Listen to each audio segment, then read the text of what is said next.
Hello students, in this video I am going to discuss about numericals in physics, chapter number 1 rotational dynamics, class 12th Maharashtra State Board. Generally आपल्या सर्वांना न्यूमरिकल्सची खूप भीती वाटते आणि त्यासाठी मी previous year जे numericals विचारले गेलेले आहेत ते सगळे गोळा केलेत आणि ते तुम्हाला मी सॉल्व करून देण्याचा चॅप्टर वाईज सॉल्व करून देण्याचा प्रयत्न करणार आहे. आजचा आपला हा पहिला चॅप्टर आहे. Now here is the first numerical. काय विचारलंय बघा, energy of 1000 joule is spent to increase the angular speed of a wheel from 20 radian per second to 30 radians per second. Calculate the moment of inertia of the wheel. फेब्रुवारी 22 marks. 2 मार्कासाठी हा प्रश्न विचारला गेलेला आहे. आता सॉल्व कसा करायचा ते बघा. See here given change in kinetic energy is 1000 joule. कुठलंही न्यूमरिकल वाचलं की पहिले काय गिवन आहे ते शोधायचं. Energy is 1000 joule. It is use for what? To increasing the angular speed from 20 radian per second to 30 radian per second. म्हणजे initial speed काय आहे? ओमेगा 1 20 रेडियन पर सेकंड आहे आणि नंतरचा स्पीड काय आहे? ओमेगा 2 30 रेडियन पर सेकंद आहे. आता I have to find moment of inertia म्हणजे to find I. आता I have to go for a formula which relates this energy, omega and the I. So you are very much aware की E is equal to I omega square. आता याने काय म्हटलं की energy change होते. मग change in the energy is equal to half I into omega 2 square minus omega 1 square. एकदा formula लिहिला की सिंपल सबस्टिट्यूशन आहे. बघा पुढच्या step. 1000 is equal to change in energy 1000 half I into omega 2 किती आहे? 30 म्हणून 30 स्क्वेअर. ओमेगा 1 किती आहे? 20 म्हणून 20 स्क्वेअर. So this will become 1000 is equal to half into I into 30 square is 900 minus 20 square is 400. So this finally becomes 1000 is equal to I into 500 divided by this 2. So this will become 1000 is equal to 250 times I and therefore I comes out to be 4 kilogram meter square. Moment of inertia चं unit लक्षात ठेवा kg metre square आहे. तर हे सगळं numerical तुम्हाला 2 मार्काला विचारलेलं आहे. तर याच्यामध्ये given with correct substitution will give you 1 mark and calculation part and final answer along with the unit will give you the remaining 1 mark. असं त्यांचे आयडिया असते. त्यामुळे हे सगळे न्यूमरिकल्स खूप सिंपल आहेत. टेन्शन घ्यायची काही गरज नाही. आता आपण अजून एक नवीन न्यूमरिकल बघूया. Calculate the moment of inertia of a uniform disc of mass 10 kg and radius 60 centimeter about an axis perpendicular to its length and passing through its center. कधी विचारले? फेब्रुवारी 22 2 मार्कासाठी विचारलेले. आता सोल्युशन करता वेळी नेहमीप्रमाणे पहिले काय गिवन आहे ते शोधायचं. इथे लिहिलंय मास 10 kg म्हणजे M is equal to 10 kg आणि रेडियस 60 सेंटीमीटर. तर पहिले आपण लिहायचं आन्सरमध्ये given M is equal to 10 kg, R is equal to 60 centimetre. आता हे सेंटीमीटरचं मीटरमध्ये कन्वर्शन करायचं. Means you have to divide it by 100. So this comes to be 0.6 metre. What I have to find out? I have to find out the moment of inertia about an axis perpendicular to length and passing through center. मग त्याच्यासाठीचा formula आहे I is equal to M R square by 2. मग त्याच्यामध्ये substitution केलं 10 multiplied by 0.6चा square divided by 2. मग 10 by 2 is 5. 0.6चा square is 0.36. तर हे मल्टिप्लिकेशन होतं 1.8 किलोग्रॅम मीटर स्क्वेअर. बघा सबस्टिट्यूशन टाईप न्यूमरिकल्स आपल्याला विचारले जातात. फक्त आपल्याला हे फॉर्म्युले लक्षात हवेत. आता आपल्याकडे थोडेसे दिवस जरी उरलेले असले तरी आपण हे सिंपल न्यूमरिकल जरी प्रॅक्टिस केले तरी आपल्याला मार्क मिळणार आहेत. त्याच्यासाठी टेक्स्टबुकमधले सॉल्व्ड न्यूमरिकल्स किंवा अनसॉल्व्ड न्यूमरिकल्स आहे हे फक्त समजून घ्यायचं आहे, प्रॅक्टिस करायचं आहे. हे पूर्वीचे न्यूमरिकल्स आहेत, हे जसेच्या तसे कोणीही आता विचारणार नाही, पण फक्त this is sufficient for us to get an idea की what kind of numericals are asked over here. तेव्हा विद्यार्थी मित्रांनो टेन्शन घेऊ नका, सोपे न्यूमरिकल्स आपल्याला विचारले जातात. गिवन, करेक्ट फॉर्म्युला आणि सबस्टिट्यूशन एवढं जरी मी केलं तरी मला 1 मार्क मिळतो फक्त सबस्टिट्यूशन पर्यंत लिहिण्याला. आता नेक्स्ट न्यूमरिकल बघा. The surface density of uniform disc of radius 10 centimetre R दिलाय is 2 kilogram per metre square.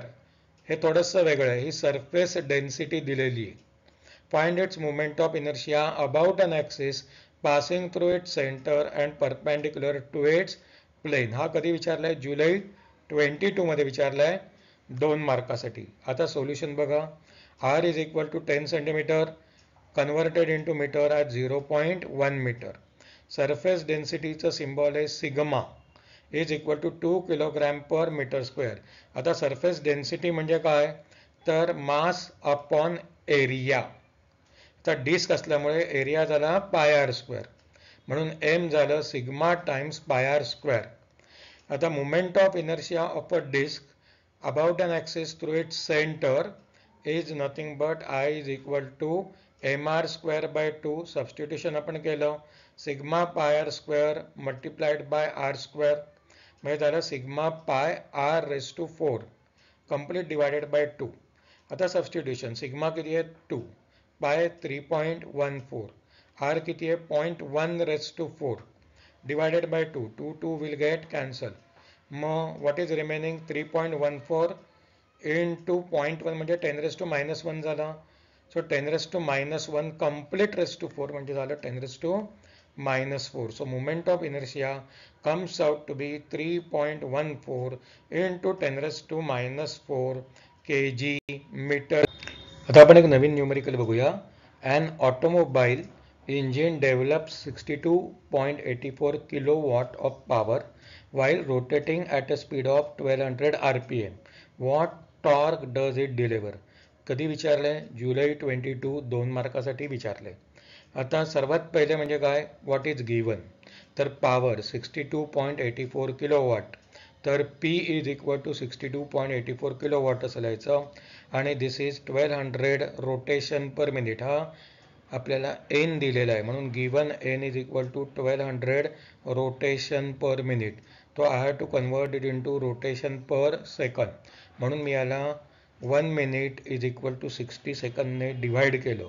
So this will become 1200 divided by 60 which is equal to 20 hertz. Okay, now P is equal to 62.84 kilowatt over here. But to find tau, मग त्यांच्यामध्ये relation काय? P is equal to tau into omega is equal to tau into 2 pi n. So this is 62.84 into 1000 is equal to tau into 2 into 3.142 into 20. So tau is equal to 62.84 into 1000 divided by 2 into 3.142 into 20. That comes out to be how much? 500 Newton meter.